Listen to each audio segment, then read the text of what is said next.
नमस्कार। हम बात करेंगे मध्य प्रदेश की शिक्षा और कृषि नीतियों में हुए बड़े बदलावों की, जिस पर मुख्यमंत्री डॉक्टर मोहन यादव की अध्यक्षता में महत्वपूर्ण फैसले लिए गए हैं। मुख्यमंत्री डॉक्टर मोहन यादव ने प्रदेश के विश्वविद्यालयों में खाली पदों को भरने और नियुक्तियों की प्रक्रिया को तेज करने का सख्त निर्देश दिया है।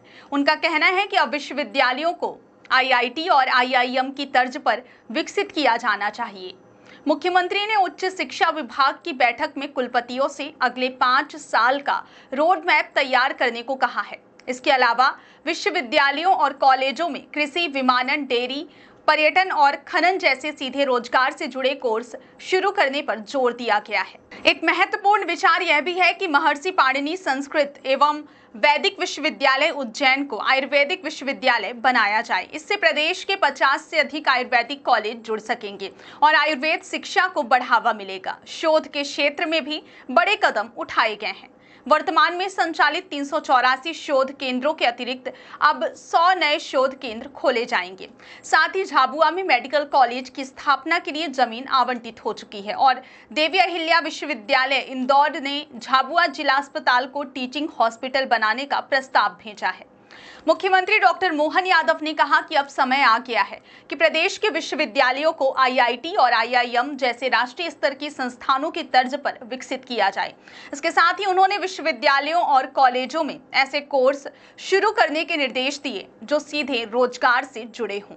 मुख्यमंत्री ने उदाहरण देते हुए कहा कि ऐसे कोर्सेस कृषि, विमानन, डेयरी, पर्यटन, खनन और पशुपालन जैसे क्षेत्रों में शुरू किए जा सकते हैं, जिससे विद्यार्थियों को स्थानीय रोजगार के अवसर उपलब्ध हों। विशेष रूप से मुख्यमंत्री ने महर्षि पाणिनि संस्कृत एवं वैदिक विश्वविद्यालय उज्जैन को आयुर्वेदिक विश्वविद्यालय बनाने पर विचार करने की भी घोषणा की। ऐसा होने पर प्रदेश के 50 से ज्यादा आयुर्वेदिक कॉलेज इससे जुड़ सकेंगे और आयुर्वेद शिक्षा को बढ़ावा मिलेगा।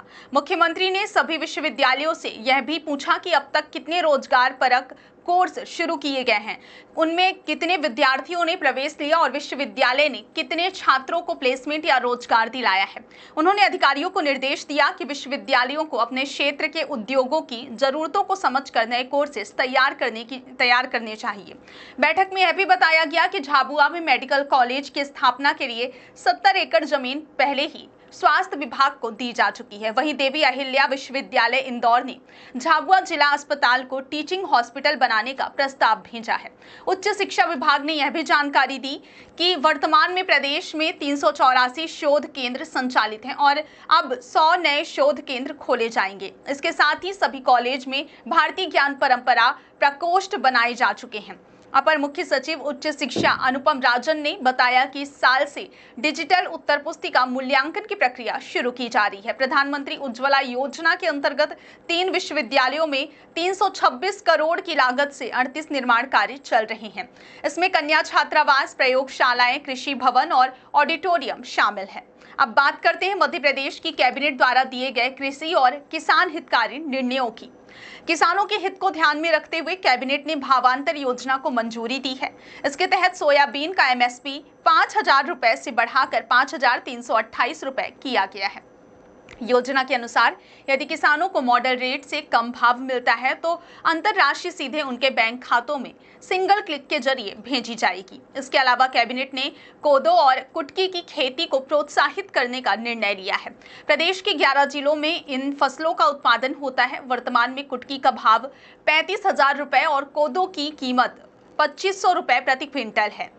कृषि के क्षेत्र में कैबिनेट ने श्री अन्न फेडरेशन की स्थापना का निर्णय भी लिया है। इसका मुख्य उद्देश्य वैल्यू एडिशन, प्रमोशन और मार्केटिंग होगा। सूक्ष्म और लघु उद्योगों के लिए 105 करोड़ रुपए मंजूर किए गए हैं। यह राशि उत्पादकों की क्वालिटी सुधार, देशी मार्केट की स्थिति और एक्सपोर्ट बढ़ाने में खर्च की जाएगी। इससे छोटे उद्योगों को मजबूती मिलेगी और रोजगार के अवसर बढ़ेंगे। कैबिनेट ने राज्य के पेंशन कर्मचारियों को 6ठे और 7वें वेतनमान का लाभ देने का निर्णय लिया है। इसके लिए 70 करोड़ रुपए का प्रावधान किया गया है। इससे लगभग 1.5 लाख पेंशनर्स लाभान्वित होंगे। इसके अलावा रेशम समृद्धि योजना की राशि बढ़ाकर 5 लाख रुपए कर दी गई है। पहले यह राशि 3.65 लाख रुपए थी। सामाजिक कल्याण के अन्य फैसलों में शामिल हैं पुलिसकर्मियों के लिए प्रमोशन, SC/ST विद्यार्थियों को कोचिंग सहायता राशि 1,000 रुपए देना, अन्य सामाजिक कल्याण योजनाओं का क्रियान्वयन, ये सारी चीजें शामिल है। मुख्यमंत्री डॉक्टर मोहन यादव का मानना है कि विश्वविद्यालयों को राष्ट्रीय स्तर के संस्थानों की तर्ज पर विकसित किया जाए, रोजगार परक कोर्सेस शुरू किए जाएं और शोध व नवाचार के क्षेत्र में प्रदेश आगे बढ़े। साथ ही किसानों के हित में भावांतर योजना, MSP वृद्धि और कोदो कुटकी उत्पादन प्रोत्साहन, छोटे उद्योगों के लिए पैकेज और पेंशनर्स व सामाजिक कल्याण के लिए कई महत्वपूर्ण निर्णय लिए गए हैं।